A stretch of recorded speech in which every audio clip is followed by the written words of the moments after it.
and we've built our product around sort of servicing this need. So great. Well, thank you to everyone joining. I'm Paul, if you haven't worked it out by now. And what we're going to look at today is how to use your website to, raise AUM. That's ultimately what we're all about. And that's why we're kind of here. And and that is a really good question, is what's an effective website? Is an effective website something that looks pretty? Is it something that's got more utility? So you can download fact sheets, you have an investor portal. Is it based on click-throughs? Is it based on people leaving their information behind? And before we even delve into the nuances of it, that is really kind of the first thing to look at, is to say, what do we consider a success criteria for our website? And most people will go down the route of, and designers, because you want obviously something to look nice, and that's the short-term fix, right? That's the chocolate hit you get, or the coffee hit, is to say, it looks great, so it must perform well. And hopefully what we'll do through this next 25 minutes is I'll be able to kind of dive deep, one of the two, into that, and kind of say, what other things should you be looking at? Well, the first thing is, if you've got a website, fantastic. If you don't, doesn't really matter. The real thing to understand is that the investor journey, especially kind of post-COVID, if we are in that world, but has become incredibly more non-linear and has become digital. So the point at which they engage with your brand has moved ever so slightly. So it's less about, being on a platform. It's less, because there's nothing to differentiate you. There's nothing, it's not just being on a platform. It's not just going to tennis or polo. It's not, going to game or events like that. It's actually the marketing team taking control of the investor narrative that you have, which then intersects with the investor journey. And the investor journey, and that, the buying process is kind of built around, or the investment process, no matter what people say, is built around awareness, consideration, decision, service, and loyalty. And this is a tried and tested model. And, it varies for different products, but whether you're selling funds or whether you're selling locomotives, it all kind of sits in the same airspace. So when and what we're going to focus on today is kind of the part where the website can make the most difference. And that part is really the thought leadership part, the website itself, events that you run, your social media campaigns, the press releases that you're doing, and the concept of inbound and outbound marketing. So outbound marketing is the calls you're making, the email campaigns you're sending out, and inbound campaigns are basically people finding you and then contacting you. And that's what hopefully we're going to cover in the 3 points that we highlighted in our invitation. We're going to talk around, what is content marketing, what we have seen that works well. What does it mean by creating a user experience? And a lot of people will kind of sell you on the idea of, the user experience of colors, interface, user journey. That's okay, but there is especially if you're selling funds, there is a slight segue into fact sheet distribution, into accessing holdings information and things like that. And probably one of the hardest things when we talk to fund managers, the hardest things that they have experienced is, how do you get found on Google, and platforms like Bing and search engines. How do we optimize our website for this? And again, the problem with SEO is that people build a website, think the SEO is done, and move on, and wonder why. How do we get to a point where our traffic isn't increasing? And this is all intertwined within the user experience and content marketing. So the first part is, right, let's look at content marketing and what is that all about? So, content marketing is all about 3 areas. it's all around your philosophy. It's around based on, and those three areas underpin your philosophy. And it's around how do you educate investors about your fund?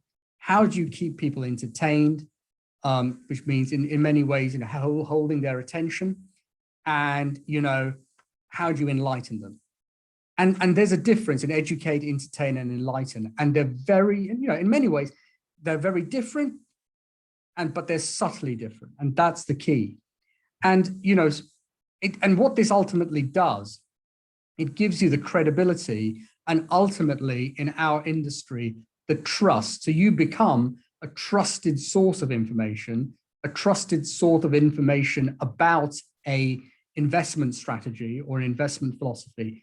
And that is really important, is that you become, the voice of reason in the kind of fund sector that you're at. And manager commentary is exceptionally good for that, but it still needs to be enlightening as well as entertaining, which lots of people completely lack. The narrative people miss is what David Attenborough, and those of you who don't know who David Attenborough is, he is the voice of all things plausible and right and good and brilliant about the natural world. And kind of anything he says about it is like, yeah, it's pretty much gospel. And he has tapped in to that trusting, pastoral, voice that he has. And that's when you talk about brand voice, that is almost what he has. Well, that is not almost, that is what he is creating. And it's creating that voice. So when you are communicating with people, it's not just about, here is a boring manager telling me something really boring that because it's difficult to write, it's probably going to be difficult to understand.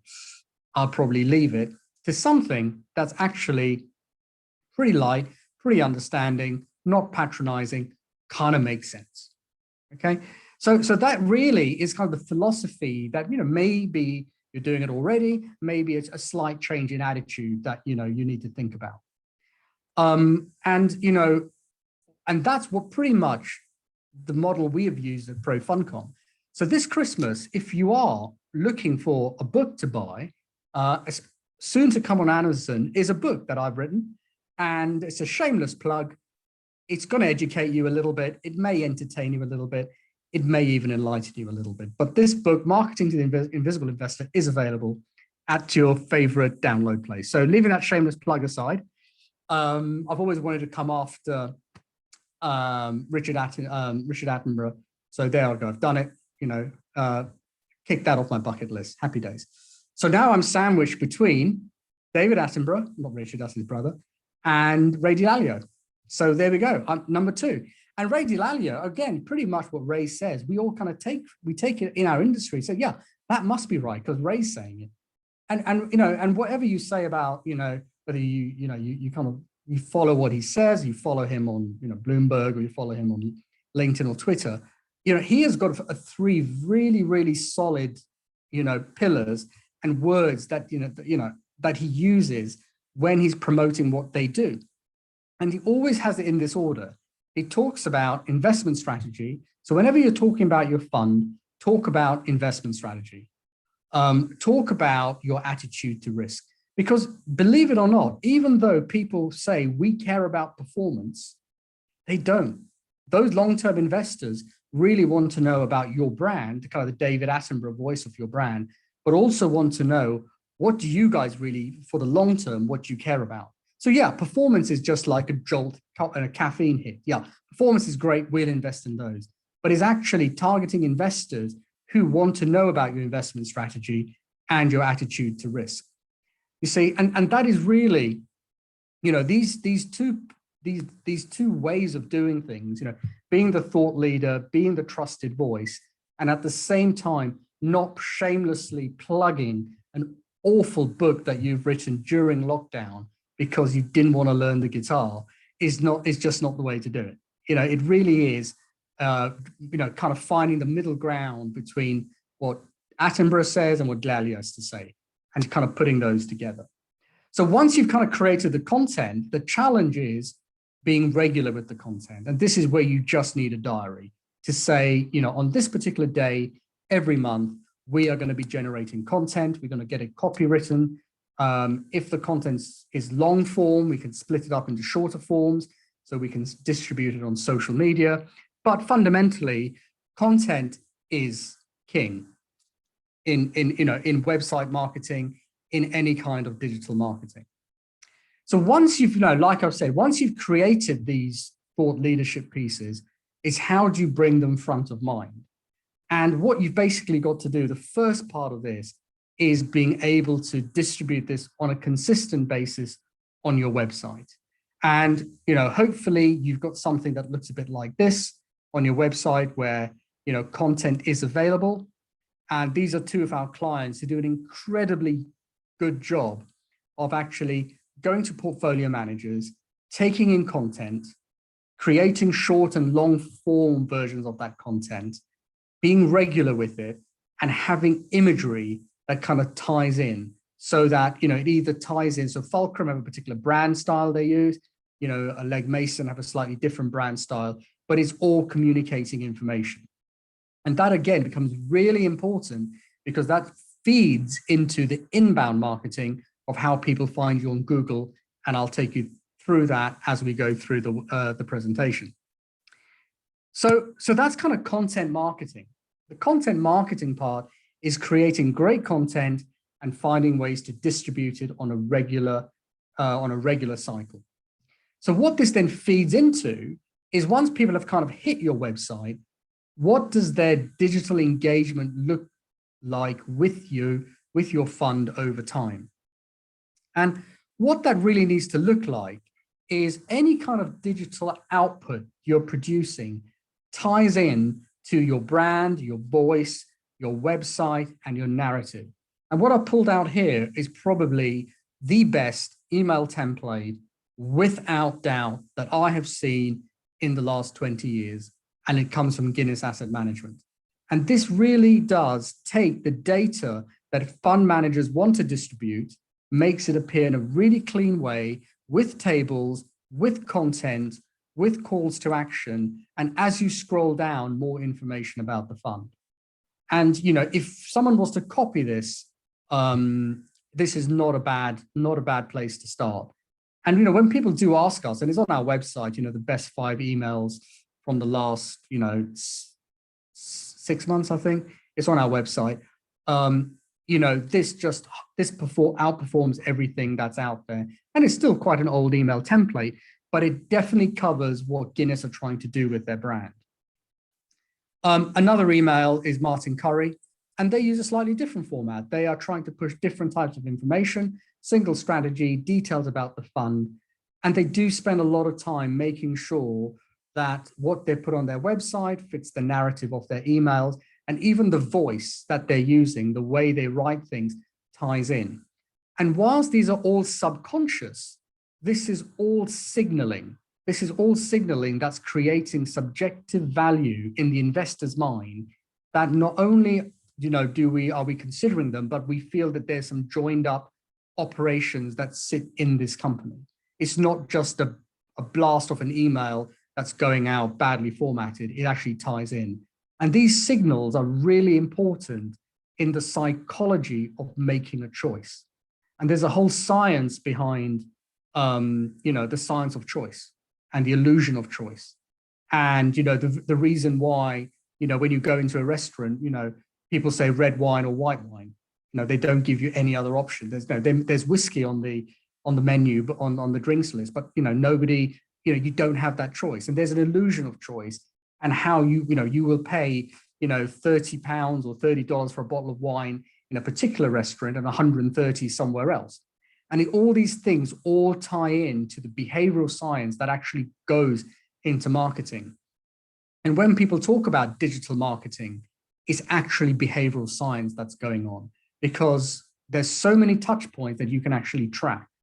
And just to go on this subject, Amazon have done something incredible in probably about 10 years ago. They did something incredible on their purchasing website that made it so brilliant. It actually doubled the turnover of the UK websites. And I know this because I actually know the head of finance at Amazon. And he said it was something really simple.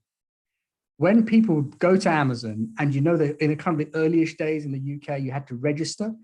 Who likes to register? Nobody, nobody. But what they did, they didn't use the register button on the shopping cart when you did your first purchase. It said something else. It said continue. And it's so subtle, but it just changed their behavior of how people engage with the website. And that was fascinating. And then they came up with Prime. And Prime was fascinating too, because you'd object to pay a delivery charge every time, but you'd be okay in paying a delivery charge once. And that's again, the behavioral science that what they used to actually make you think they've reduced the two barriers. They've reduced the barriers of registering and the delivery charge. So that's quite interesting. So I digress a little bit, but what I'm kind of pulling it back to is digital marketing is not just about website. It's not just about content marketing, and everything I've spoken about. It's understanding behavioral science as well. And what are the small twists we can do, the small changes you can do without the glorious rebrand to make a significant impact in people visiting your website and ultimately, engaging and looking to raise AUM through that process. So that's kind of emails and how emails should look. It's also integrating that into, especially for funds, your investor portal.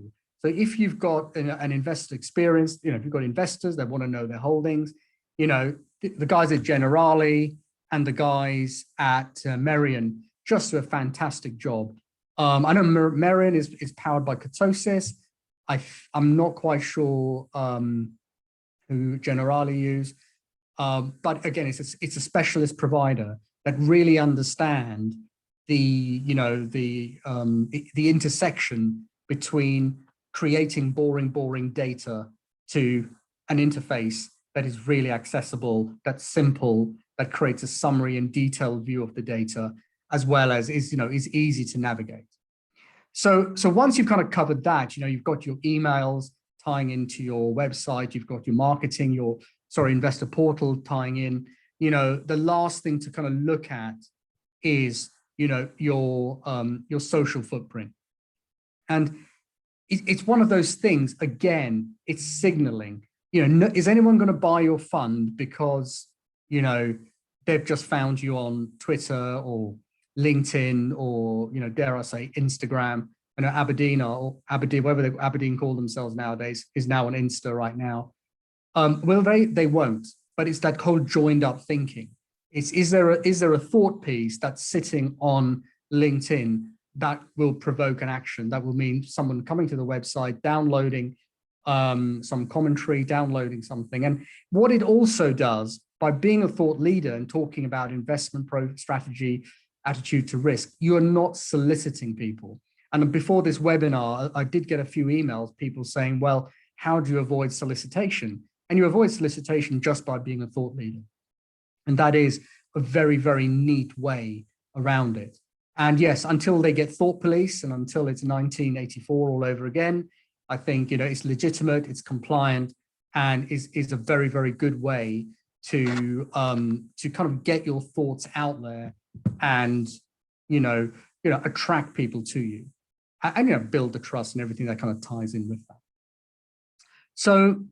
So that is kind of the interface. And once you've done this, once you've got all those channels, email, portal, website, social, you can actually start to use advanced, email marketing, digital marketing tools to track people's behaviors and effectively use an element of lead scoring, a bit of AI, a bit of machine learning, which is the kind of business we're into, to kind of build these workflows that ultimately feed into your CRM. So very, very quickly, you can actually see who are the people your sales team should be engaging with.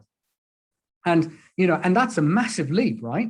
So, 20 minutes ago, we started on, what's the website going to look like? And 20 minutes in, we're at the point now is once you've kind of completed all these kind of steps, you're at a point where you can target, you can pass the information to your sales team to say, here are people you should call because they've engaged with the following funds. They haven't been on the website for the last 6 months, but have suddenly arrived.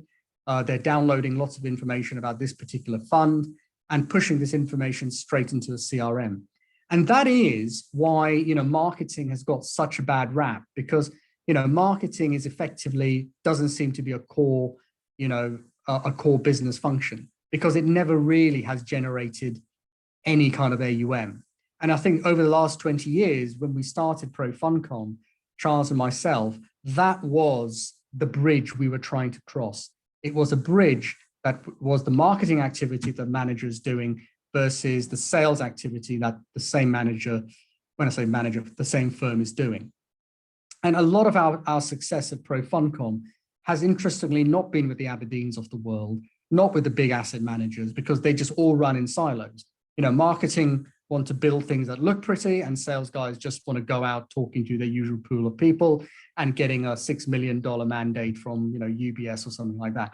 They're not working for their gravy, So what we're trying to say is, no, they're managers, and they're, like 90 of you on this call now is basically, you're the guys who kind of understood is that there's digital marketing to do, there's marketing to be done, and there's the sales process and the AUM raising process, and there's a chasm in between. And what we are trying to do at ProFundCom, we're trying to kind of bridge that gap. So, and we bridge it by producing a report that looks like this, where you can target new investment and existing investment. So there you go, content marketing, creating the whole user experience, bringing that together in using marketing automation and also lead scoring, so you can push that into your CRM. So once you've done that, now it's time for the good stuff. You leave the best to last, SEO. So SEO, for those who may not know what it is, stands for things that your web designer promises he has done for you, but actually he hasn't done, and you wonder after a while, why aren't we ranking on Google? Now, that's ultimately what SEO is. SEO is a lie. How SEO is done for fund marketing is even a bigger lie, because the people who are doing your SEO have no idea how Google looks at funds, how Google looks at websites that have got low traffic and very, very niche content.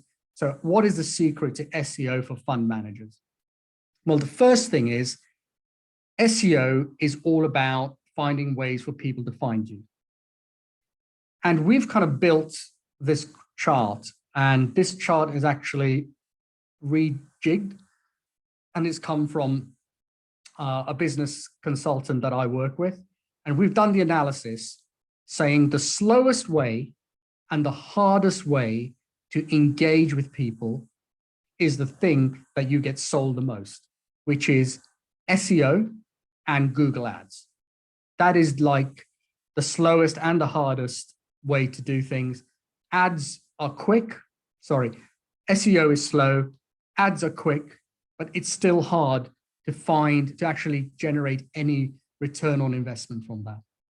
The way to use your content to raise AUM is not to look at SEO, is not to look at ads, sometimes not even worth looking at platforms, but is actually to kind of look at things that are kind of easy to do and are kind of midterm to do. And that's the buy-in you need from your C-suite, is that marketing, especially to fund managers, to investors, is a mid to long-term approach. And the way you market is effectively to existing investors, tell me something I don't know, is networking, social marketing, and this is direct messaging on LinkedIn, social posts, and email. And that quadrant at the bottom left is effectively, it's like on a dartboard. I don't know if anybody's familiar with darts, is that there's a particular quadrant on a dartboard that even if you miss, you'll still get a decent score. It's not like archery where if you miss, you miss. And this is a kind of area where we really encourage our clients to spend, if they've got budget, as much of their budget as possible. Because contacting existing investors, social direct messaging, and social posting, other than generating content, is very, very cost effective.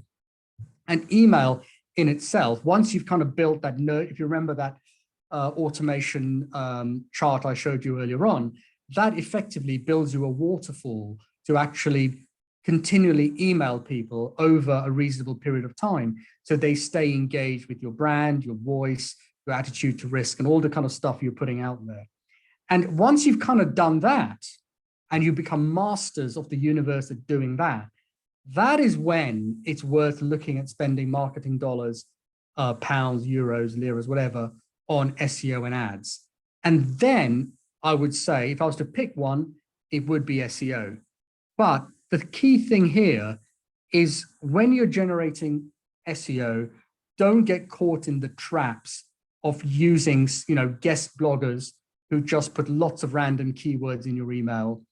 Do not use pop-ups on your website, even for receiving, go here to receive our email brochure, because Google has recently done a change to its algorithm. It's actually not recent, it was about 2 years ago, but with this pandemic, everything seems like yesterday, where usability is huge. And if they're obstructing the web page with something where you've got to put some data into, that's a massive deal breaker.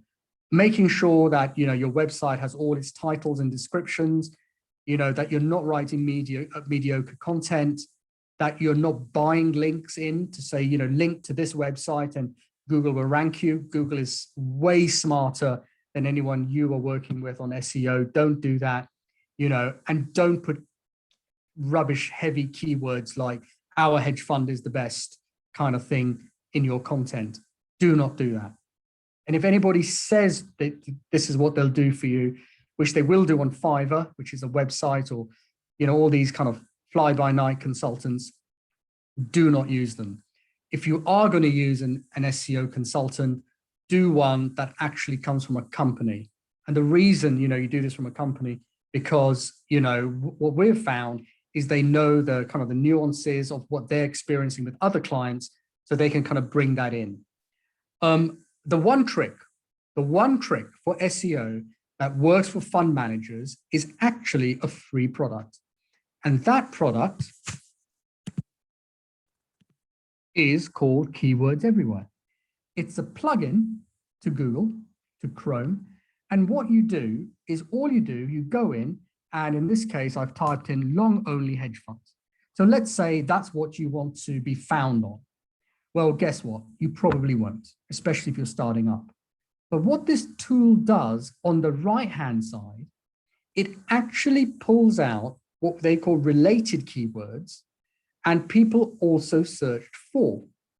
And it does this by tapping into the Google query database. And actually, what this allows our clients to do is to actually say, we're not going to write content on long-only hedge funds or anything in our keywords that relate to that. But what we're going to do, we're going to create something that mentions long-only hedge fund list, or an article, we're going to write something about the best long-only hedge funds. So in fact, you've actually gone from, we want to be found on this, actually creating, something that relates to it. And Google actually starts liking that content. What Google also likes is if you go back to old content and start to update it. That is that keyword research that you do, and sprinkling that all around your website, creating the ability to create content based around related keywords, based around what people have searched for, give you huge insights into not only what your audience is looking at, but also what content you should be generating as well. So that is really the secret to SEO. It's the kind of thing that nobody taught me. I just found out by spending my weekends trying to find out running experiments to say what things are working and what things are not working. And if you've got a website today that has got existing content on it, set your goal once a week to take your oldest article and update it with some new content about your fund, about your firm. That really, really works a treat. I've got a question coming. If prospects, so Carol, how are you, Carol? Lovely to hear from you. If pop-ups are deal breakers, how do we get prospective clients to a lead magnet? Now, that is really, really interesting. So the way you do it is through creating landing pages. And the landing pages, there's a whole science that sits behind landing pages. And I'm gonna have to, I don't know if you can see my screen. So let's assume you can't, or you can. We did run a webinar, funny enough, on landing pages. So what I'll do, Carol, after this, I will actually send you the webinar we did around the science of creating landing pages. But landing pages, if you want to see a perfect landing page, go to salesforce.com, go to marketo.com, go to ProFundConf, go to our webpage and look when you say click for demo. And if you actually go there, you'll be able to see what we have done. And it's very, very quickly, it's about a simple form. It's about a simple what you're going to get. It's also around having no menu item at the top. Absolutely. And just a confident statement is people who use us also use this. Have no navigation that leads people away. Once you've done that, you need to put in some kind of Google Analytics that allows you to measure the behavior. And also the thing about landing pages is also research creating single page websites. It's a fantastic exercise to do where you basically say, if we had to create one page for our product, what would it look like? And this is like a thought experiment that you can do. And if you actually have the guts to actually create one and make it live, it actually is absolutely fascinating. And the guy who does this incredibly well, so Google Profit First book, and Mike McClodovich, I can't pronounce his surname, has his landing page is, I think, the most amazing because everything you get from him is on one page. And that is the way you just get people to leave their details behind. Does it affect your Google ranking? It does. It's really an exercise in how do you create landing pages. And tech companies do that incredibly well. In terms of pop-ups, what about cookie pop-ups that we are required to display? Yeah, Elise, you can't get away from that. But the good news is the difference between that and the difference between asking to join a newsletter is that you're not leaving any data behind in a cookie acceptance, but you are to join a mailing list. So that is a subtle difference that obviously Google is bright enough to kind of know. Okay, I hope that helped, Elise. Any more questions coming through? Right, and that is very fortuitous because we are now at the very last slide. So with that, I hope in the last, what are we at, 34 minutes, I've gone over 10 minutes, sorry about that. I would never get on a TED talk, even though that's again part of my bucket list. I hope you guys found that useful on how you can use a fund, for your fund marketing, you can create use a website to assist in your fund marketing. Yeah. Is there any more questions from anybody about it? You can always buy the book, available on Amazon. You will be receiving an email from me at some point. Here we go, got another call. We probably want to know how much it costs. No, my pleasure, Getting a few thank you messages. Thank you, Margie. That's absolutely fine. It's what I'm here to do. Okay, well, look, we'll be sending out a replay very soon, hopefully this evening. Joseph, yes, no, my pleasure, Joseph. So yeah, thank you all very much for joining and spending your Friday afternoon or morning with me. I'm sure there are worse things you could do, but I hope this was useful. Once again, thank you all for your time. Next month, we'll be doing a webinar with the guys from Opalesk and Don Sturbridge around the things to do around video and the like. Have a great weekend, everybody.